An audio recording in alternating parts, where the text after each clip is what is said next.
computer. So that means you'll probably have to acknowledge I'm okay with that. All right. Share screen.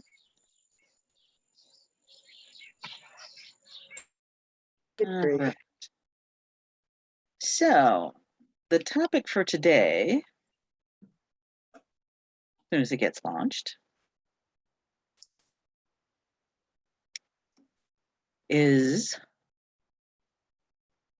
come on. I was going to say we lost you, but we gained Penny. Yay. Making room and time for your violets. There's Penny. Yeah, oh, still got too much bright light. Good Lord.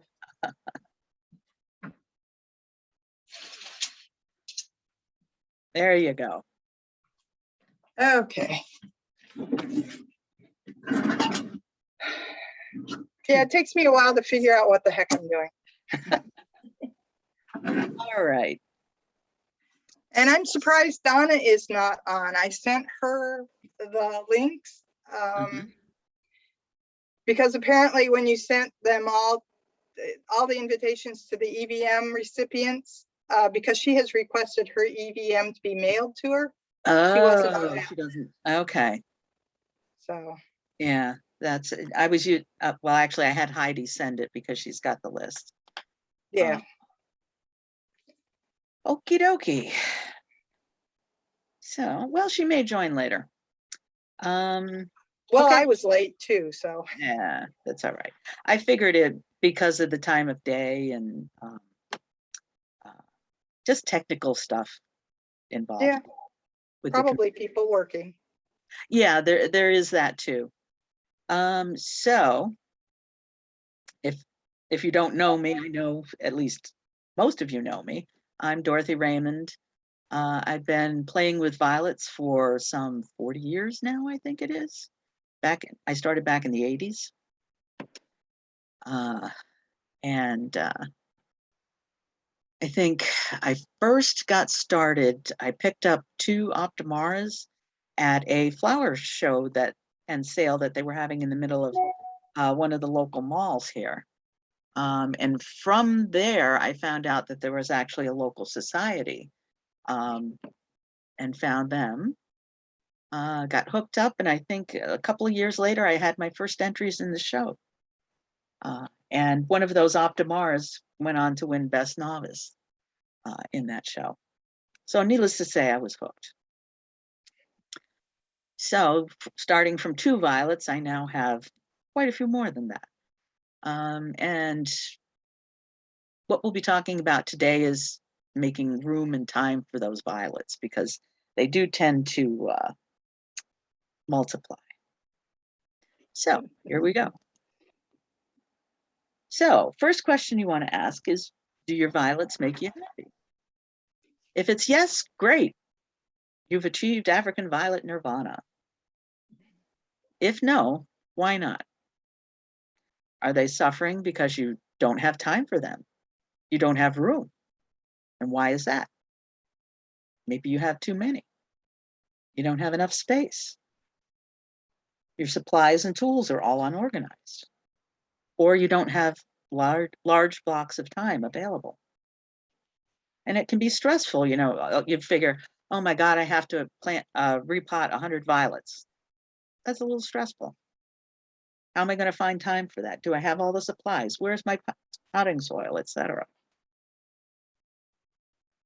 So, starting out with, we have too many violets.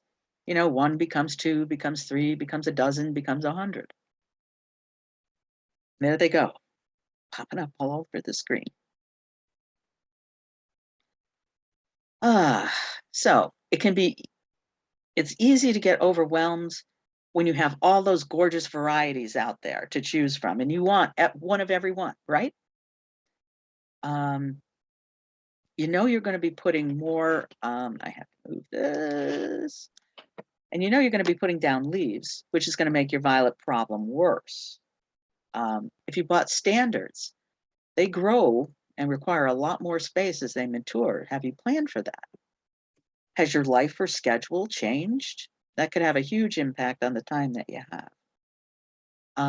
Are your supplies and tools stored in different locations, which may make it more difficult or challenging to get everything together so that you can take care of your violets?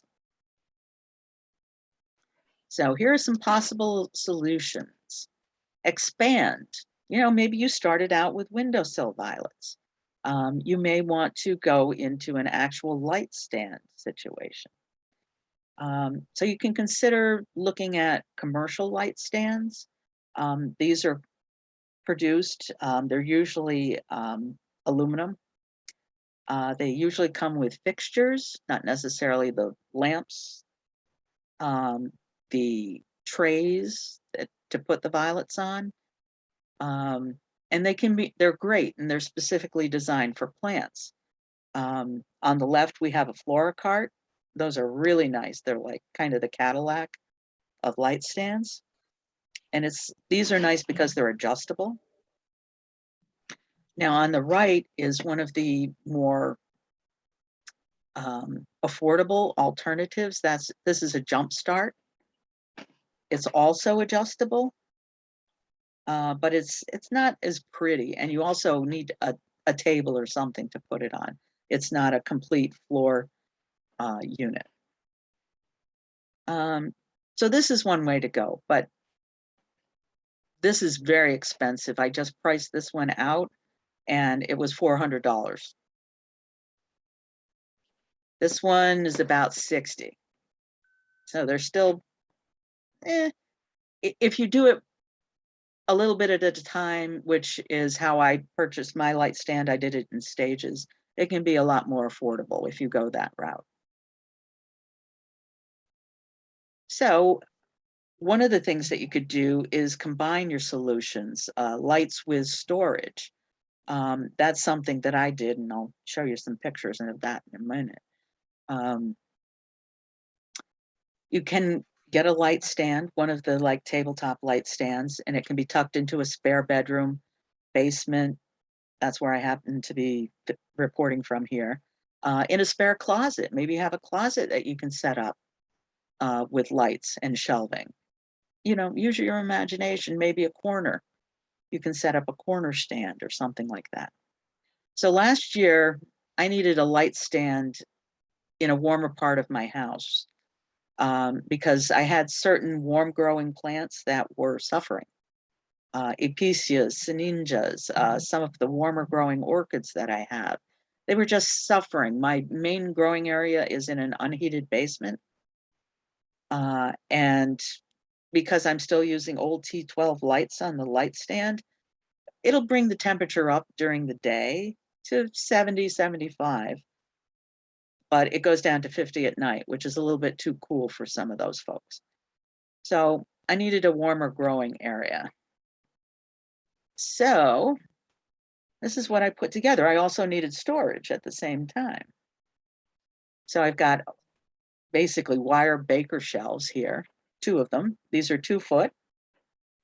And I forget how tall they were. I didn't actually use all of these shelves. I actually have 2 shelves that went spare because I wanted more space.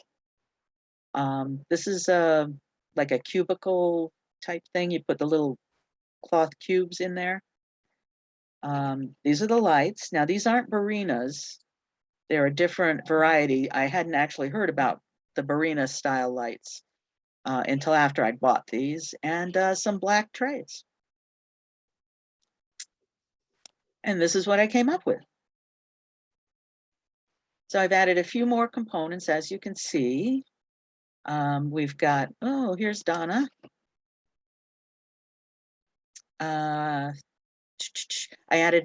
call these spaghetti lights, so I could light up plants on the top shelves and utilize those. But I got my watering can up here. I've got some storage down here, and it's worked out pretty well.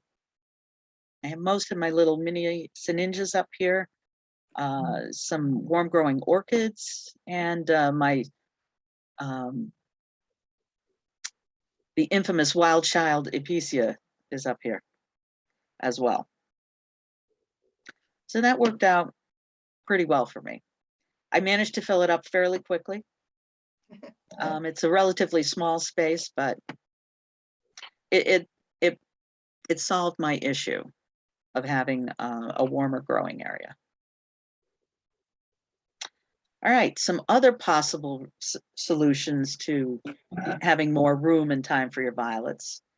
Consider if you have violets taking up every flat surface that you have, consider reducing your collection, especially if you find you don't have time to take care of them. If they're healthy, make them available for sale or trade. You might want to donate them to organizations that might appreciate a bit of color, such as hospitals, nursing homes, your relatives, coworkers, strangers on the street, whoever you can take them. If the plants are sickly and have no sentimental value, just toss them. Sometimes it's like your time is valuable. Use it on violets that are healthy and will give you, blossoms in return for your care. And it can be disheartening to see a plant that just won't thrive, and it may discourage you from spending that time with your violets. And it also, if a plant isn't thriving despite your best efforts, there may be something wrong with it genetically. All right, so here we have a bunch of plants. What are we going to do? How do we choose? Well, this one on the left, that looks like maybe it's not thriving as well as it could. This one's a keeper. It's got nice blooms, not too big. This one is lovely, but it's too big for my space. Gotta go. And then here's a collection of 3, maybe windowsill plants. Maybe I have room on my shelf and I have to decide who goes where. Well, this one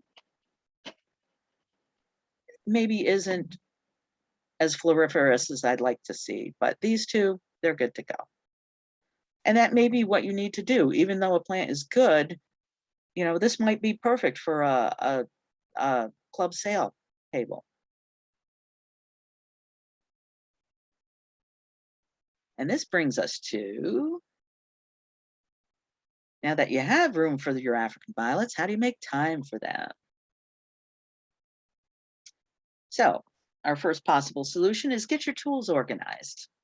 You want to make sure that your tools are readily available when you're ready to work on your violets.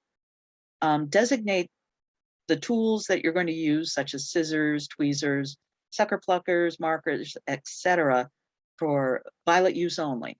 They're designated to be used for violets. And keep all your tools in one small place, maybe a small bin, a roll with pockets, a coffee cup, or other container. Anything that keeps them in one spot. Keep all your supplies in a convenient area. If you need to go to the garage for soil, perlite, vermiculite, fertilizers, or you need to go to a closet or cabinet for your pots, you're less likely to be enthusiastic about tending to your violets. And you can spend a half hour just getting stuff together, where if it's all in one place, you just pull it out and you're off and running and you're gained a half hour of time. If it's not possible to keep, large bags of potting soil or other supplies in your grow space or wherever you're doing your work, consider creating a potting box, a small bin that has small amounts that can be replenished from your bulk supplies. And that way, when you run out, you can go and to your main source, replenish, and then bring it back. All right, so got a nice potting box now with a few boxes of potting mix and pots, tools, a potting tray, but it's tucked in the hall closet and your plant room is at the other end of the house. What do? Rather than carting it back and forth multiple times, well, maybe a rolling cart is the solution. There's a variety of those available out there. I actually bought one of these and put all my pots on it, and I love it. And you'll get to see it because we'll do a tour of my plant room when we're done with this. So it can serve as storage. Some of these, as you can see, have like a little table on top. I mean, you could get a chair under there and have access to your supplies. I used to use an old style microwave cart like this one on the right here. They're hard to find now, and they're quite a lot more expensive than they used to be. Whereas the metal ones here are not as expensive.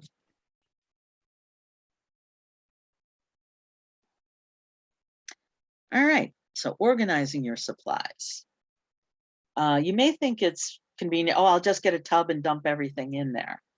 But it can end up being a pretty jumbled mess, and I'll actually show you an example of that. And you can make it a lot more difficult to find what you need. So if you get a storage space or cart or whatever, label your supplies, and if possible, arrange them so that you can see what they are. That way you know what you have available, what you may need to replace. Do you have 2-inch pots? Do you have 5-inch pots? So it can make it really easy to find what you need rather than spending time digging and burrowing around in a bin for pots or soil mix or whatever it may be. Here's some examples. Not art stuff, violet stuff. All right, so now that you've reduced your collection and you've gotten organized, how do you make time for your violets?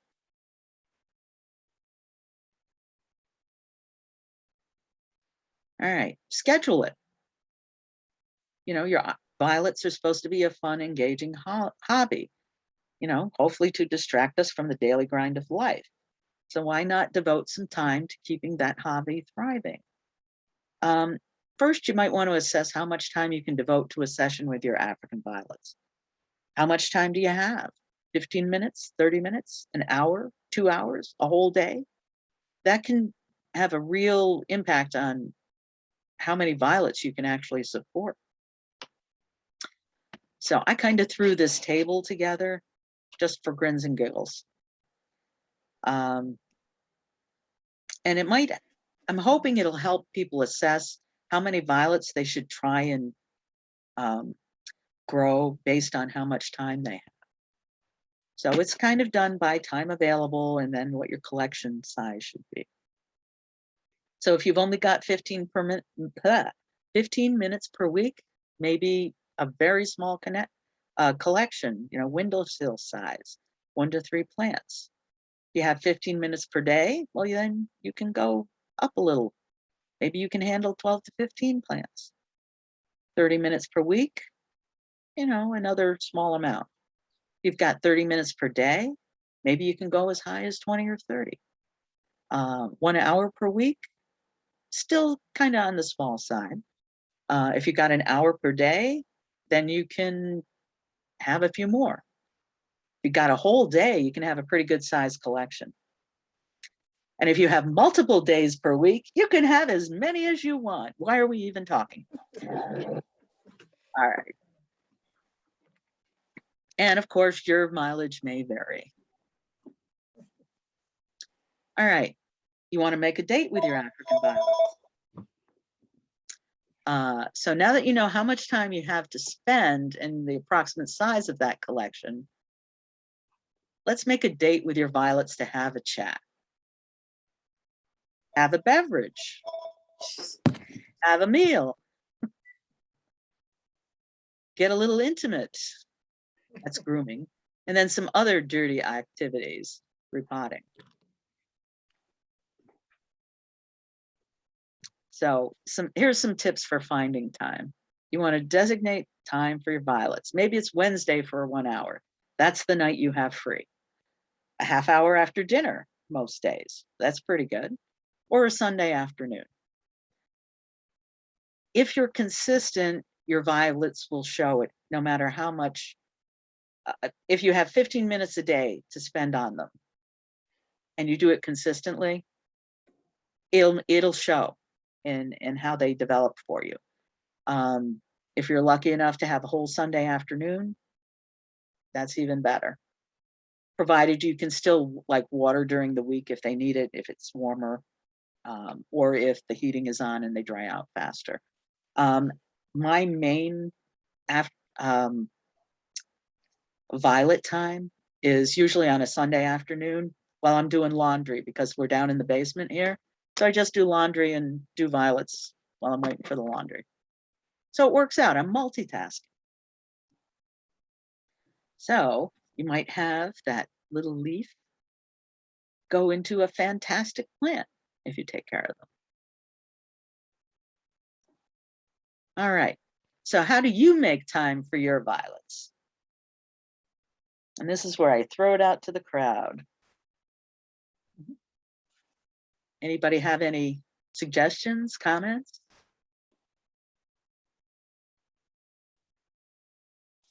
I definitely agree that the consistency makes a big difference because I don't know if I'd say unfortunately or it's a good thing, but I tend to be down at the shore away from them Mhm. frequently in the summer. And even though they're on reservoirs, there's always those plants that need to be watered individually. And obviously, when I come home, I can see a big difference in them because they Mhm. haven't been loved over those couple of weeks. Yeah, and that's it's true. Consistency makes a world of difference. Any other comments or questions? I Yeah, find when I decide that I'm going to repot my violets, it can be overwhelming when I look at the plant stand, which is 3 tiers and has 4 shelves on four trays on a Mhm. shelf. So that's 12 trays of plants.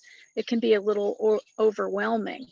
Mhm. So what I do is I decide that I'm just going to repot, set my goal to be 1 tray a day. Mhm. And sometimes I do 2 trays a day, or if I'm really on a roll, I might do more. But by just saying, okay, I'm just going to do 1 tray a day, then it's not, the big job becomes Right. smaller. Yeah, breaking it into segments. Yeah, that helps. Yeah, and I definitely agree with the getting organized. I got those small plastic Sterilite storage bins, and I put labels on the fronts of them, and I have all my 4-inch pots in a drawer and small ones in a drawer, and I have design stuff in another one. It's so much easier when it comes time to repot to just, I can see what's in the bins, and Mhm.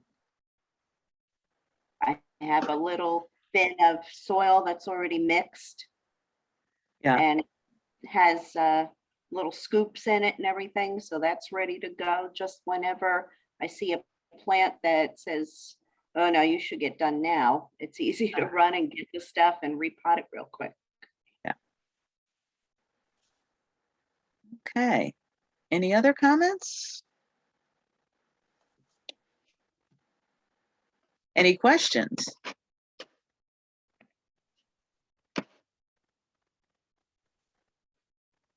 No? Okay. What were those lights you were talking about? The kind of lights? Because the ones that you have look very much like what I have set up. They connect, they're LED lights that connect. Yes, they are. They're LED lights that connect. I think they're But you had mentioned that you didn't know about a kind of light before you got them, and right. All the Barina lights, which you can get them on Amazon, they're the wide spectrum lights. They're all the rage right now.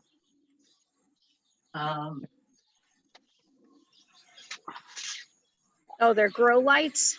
Yep. Hang on a sec. I'm going to do a stop share here. All right. So they are like this. They came in a 6-pack and I only used 4 on the upstairs stand. They do have reflectors on them, which was kind of important to me because the way these are organized, you know what? I'm going to switch cameras. Hang on. Okay. This one has, the camera I'm using now has a little bit higher definition. Oh, you know what? I also need to take the blur off.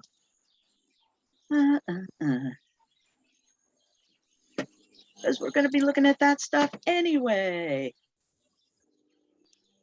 Okay. Oh, okay. Yeah. That's better. Yeah. Okay. There you go. See, the LEDs on this are kind of on Yeah. the side. No, you're not seeing Okay. it.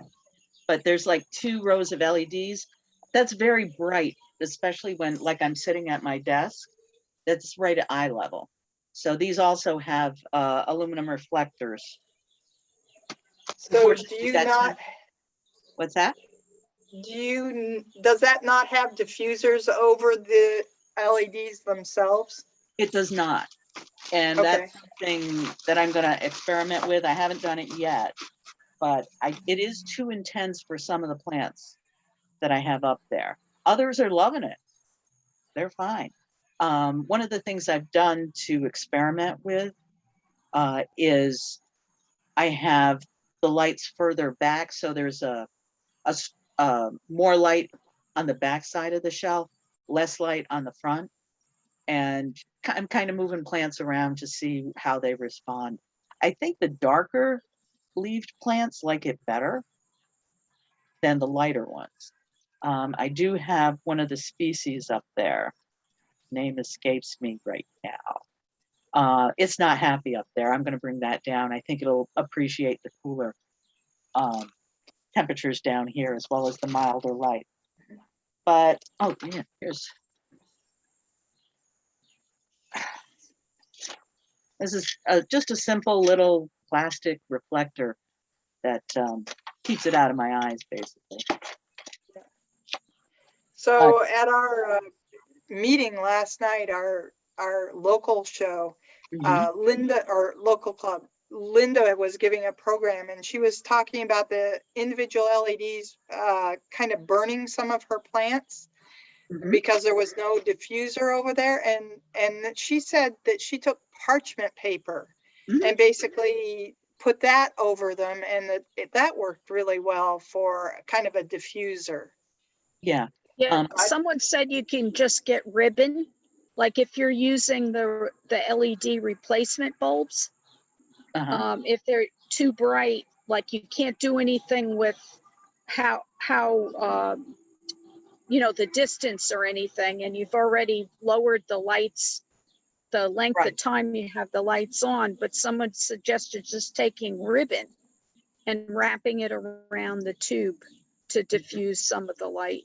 Yeah. I'm going to be using interfacing to when I do it. I have some interfacing in my sewing supplies, and that's what I thought I would try. I think Margaret has used paper. Cheesecloth might work too. Cheesecloth might work as well. Something to just diminish the intensity of the light. I think when I measured the light in lumens, right under the light, it was something like 1800. And it does drop off fairly rapidly, but it was still like 800 lumens, which I don't know what that translates to in foot candles, but I think that's still fairly bright, relatively speaking. Yeah, I had my violet stand is 2 bulb fixtures. And I tried the LED replacement bulbs, and I was down to 6 hours a day. And I grow a lot of plants that are girl foliage. And the species plants love the LED lights. but I had a lot of problems with the other plants, and I tried moving it around and everything. And I finally, about 3 or 4 months ago, I just put the regular T8 bulbs back in because I just got tired of jerking around with it. Mhm. Yeah, Takes patience. yeah, and that's something that, again, go with what works, because you're spending time playing around with the not fun aspects of the hobby. Mhm. Unless that's your thing, some people like to fuss with the engineering stuff. And wow, do I look purple in this camera? Anyway, Because you're talking about violets. yes, I'm turning purple. Okay, well, this one is, the camera here is on a long lead, so we can go mobile. So I thought I'd show you a few things around the grow room. We'll see. Okay, this is like my potting area right here. It's to the left. It's kind of jumbled and junky, and I make no apologies for the mess. This is a working area. But I've got my scissors. There's some brushes, zip ties, markers. I got my little embroidery scissors, some regular scissors. So basically everything I need to trim up, repot. There's some spoons in there. Oh, I also have a little microscope, little handheld microscope. It's got some pretty decent resolution on it if you're looking for pests, Oh, let's see. What do we got back here? That's my potting tray. It's got some cuttings in there right now. But that's usually sits where the computer is sitting right now. And that's where I do all my potting. And that little container with a spoon in it, a lot of times especially when I'm doing miniatures or planting the little plantlets for the first time, I'll scoop out a bunch of soil in that and then use the spoon to kind of do it. That way I don't have a big bag of soil on top of the desk. The non-violet plants are out here. A bunch of house plants who got kicked out of upstairs when we went on vacation a few years ago, and Mom said, yeah, they're good down there. So got some blooms here. That's a black pagoda columnia. Behind that we have Streptocarpellus saxorum, white version. This one, I've cut it back hard a couple of times, and I've had it as long as like 3.5 feet. If I come back here, see if we can see there's the pot. Come down. Got to remember to mirror this. Well, it's quite long. So this is a really good grower. If you want a good hanging basket type grower, I'd recommend this. It's almost always in bloom once it gets going. It blooms at the tips, and it's just fabulous. Let's see. I did do a design. I did it actually this morning because I couldn't find my stuff this weekend. Talking about being organized, I found all but one of my boxes of design materials. But can you guess what the title of this one is? No? Social bubbles. Socially distant. Yeah, social bubbles. All right. So, okay. I talked about. Actually, we call it social distancing. Oh yeah, you can. But I thought because it's in bubbles, I thought it'd be fun. This is, can you see that? This is my working bin. Even though I said don't put stuff in bins, I only have like one layer. So there's a variety of different soils in there. I've got some coarse vermiculite, perlite. There's a wicking mix. I've got an orchid mix in there. I've got some bonsai soil, which if you need something that wants a little bit more grit, it's the bonsai soil I use is basically inorganic, so it can provide that grit. So I add that to some of the mixes. And it can also be used for drainage. But that's kind of my working bin. And here under the table, that's my dirty pot composting bin. And oh, I have a escaped paper towel. It fell off when I had the power supply took a tumble. That's what that little sideways glance was earlier. So that way it's handy. It's underneath the table. You've got trash. And then this is one of those little rolling carts. And Yeah, I bought one of those to put my water jugs on, and then I can wheel it around. Yeah. And they're great. And I actually think this particular model, you can get a top to put on it. So you got a little bit of a work surface. But I could, in theory, depending on where I am, I'm going to be moving at some point next year. So this may come in handy, and I may repurpose it for something else. And it may be that I put a top on it so that I can put like a little tray so that I can transport whatever I'm going to work on into the kitchen area. Let's see. This is general storage. So this is a multi-purpose room, but my design boxes, there's a few of them there, plus Christmas decorations. All right. Now, don't want to make you too dizzy. Wanted to show you what happens when you stuff too much stuff in the bins. You get this. Like, you can't tell. It's like an archaeological dig to find out what's in there. I'm laughing because I have a bin just like that. I think if everyone was honest, they'd admit that they had one too. Yeah. This is one of my, I'm using this for orchids that like cooler growing conditions, but that's one of the jumpstart lights, the 4-footer that I've just wired up to the ceiling off nails and put on top of a shelf. So that's one way you can make more room. Same thing here. These are all, well, some of them are houseplants. Most of it's items that came out of a dish garden or terrarium. And it's a 2-foot jumpstart that I just wired to the bottom of the cabinet.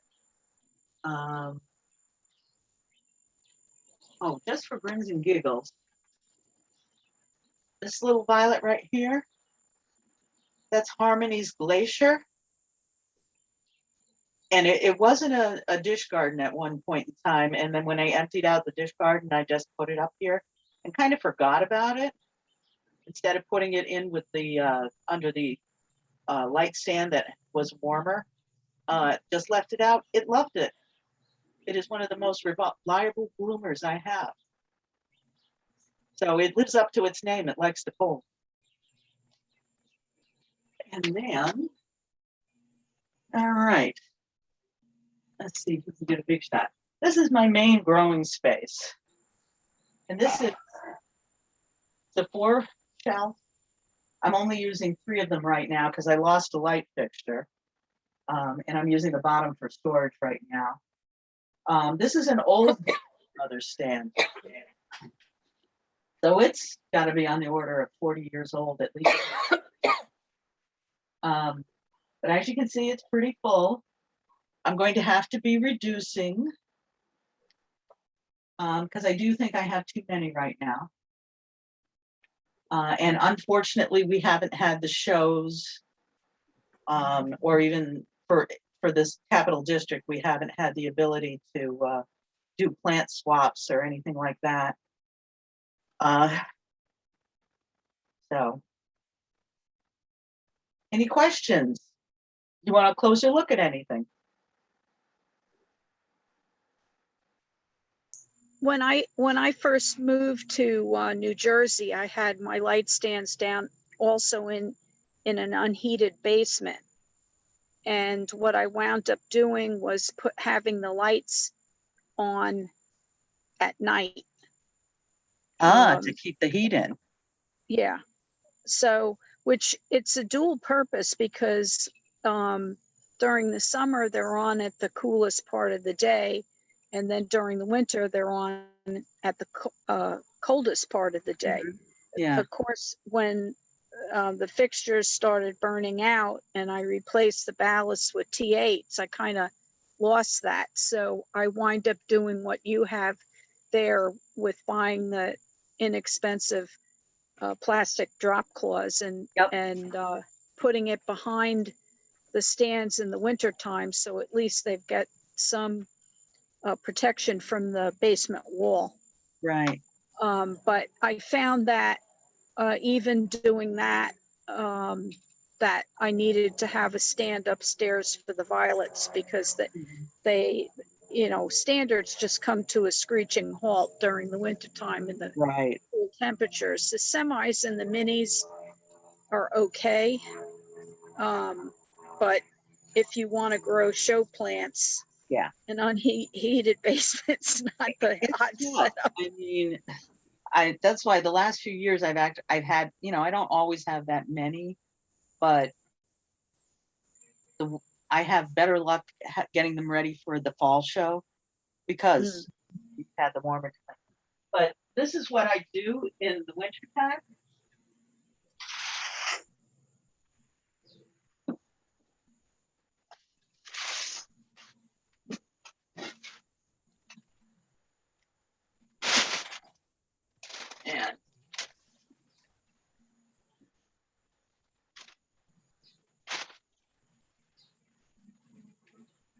And that helps keep the heat in.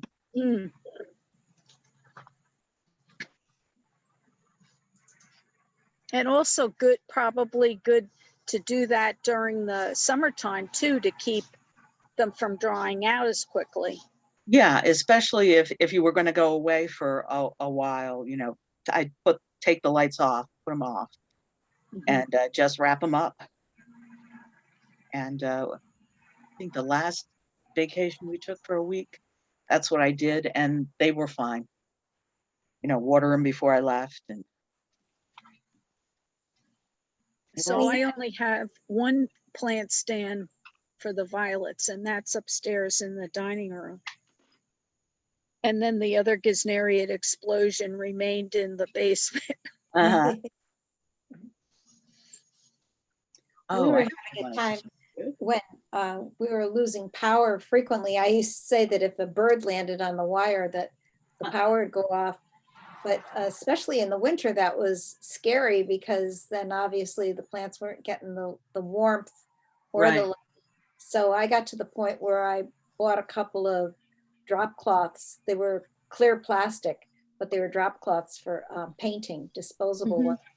I always had them available to put up on the sides of my plant stands.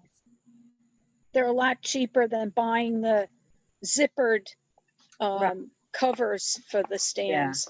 I purchased one of them. I haven't deployed it just because and it was a little bit more pricey, obviously, but I also thought it would be like, there's gaps in this, even with clothespinning them shut. So I thought if I had a better seal, it would keep more of the moisture and heat in, but we'll see. But I find with that I have more mold or algae build up on the inside of that than I do with the drop cloth, because one, it's thinner material. Yeah. And I think it breathes more than the official. And because it's not sealed up tight. Yeah. there is an argument for that, but I had bought some computer fans too. Because right now I don't have circulation down here other than, people walking back and forth. So putting a couple of computer fans in there, I think would give a little bit of air movement in there. Now I wanted to show you guys, let's see, get the camera again. I have a diastema vexans, which I got seed from, and a whole bunch of little guys. Oh, Cool. Yeah, it's one of the, I had some success with Syninga cardinalis. In fact, I became the local area distributor of Syninga cardinalis. I think I had about, by the time I finished repotting and culling, like 100 of them. Wow. And yeah, they showed up on a lot of sales tables. I'm down to 2. I have the original and one of the scions. And I have seed from both now that I'm going to send off to the Gesnerian Society. Yay. And I also have some diastemum vexans seed from this batch. So I know it's viable. Can I share my screen? Sure.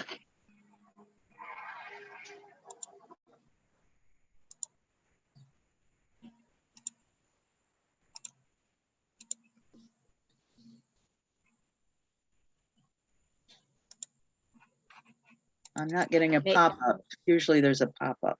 I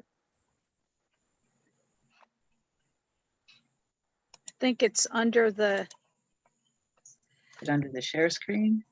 under the share screen. If you That's click right. on that, I think it says, okay.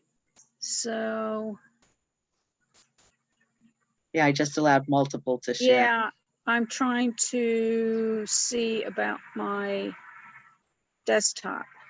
Okay. I know what I'm gonna do. Never mind. Hang on a sec. I gotta open the picture first. Yes. Okay, so now let me try this again.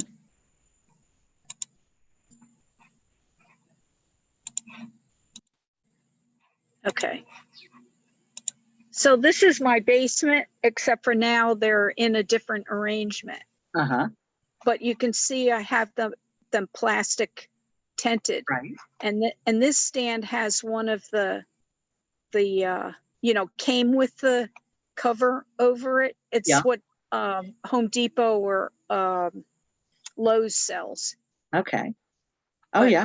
Right. I prefer having this over here. And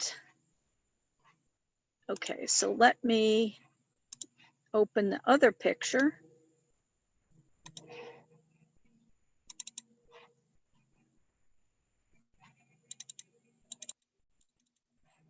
Okay.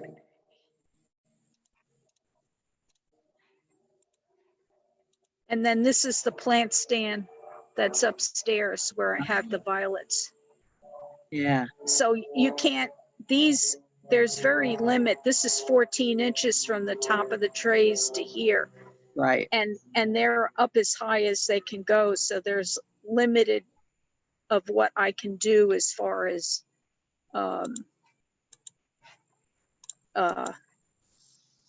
expanding the distance. And I didn't want to mess around with putting something around the lights like ribbon or something like that. Right. I don't have the patience. Well, that's down to the time too. All right. So any other questions, comments, things that people want to share? No, that was very good. I think Thank you. I think the key is limiting the violets that you have, because we all know how much they want to grow and divide and multiply. They're very good at math. Yes, And yes. we sometimes end up with just too many. Especially the last almost 2 years gonna be without shows and meetings and stuff that you can. Go share. I was so geared up with plants for our show April of 2020, and Mhm. I've been nursing those along because I can't bring myself to throw them out. So I've been just bonsaiing them. Huh? You know, I repot them in the same size pots. Uh-huh. So I'll basically break them down to like a crown, you know, chop off the bottom of the roots and set them in the same size pot. So hopefully Ginny and I are going to shoot ourselves if we don't have a show in April. I was hoping that we could have this show, that we'd be vaccinated. Back when the vaccine came out, I said, oh, this will be the year. Yeah, and it's 80 degrees. Last convention, and it snowed. You know, it would have been it's a nice weekend. Yeah. Yeah, it's the Delta variant kind of threw us a curveball here. Yeah, But- I had three chances for convention this fall.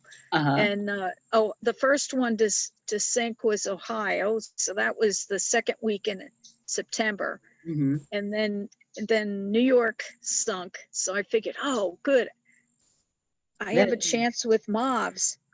And then unfortunately with them, when they checked with the hotel, the events planner that they made arrangements with wasn't working there anymore. Oh, no. And never put it on the calendar.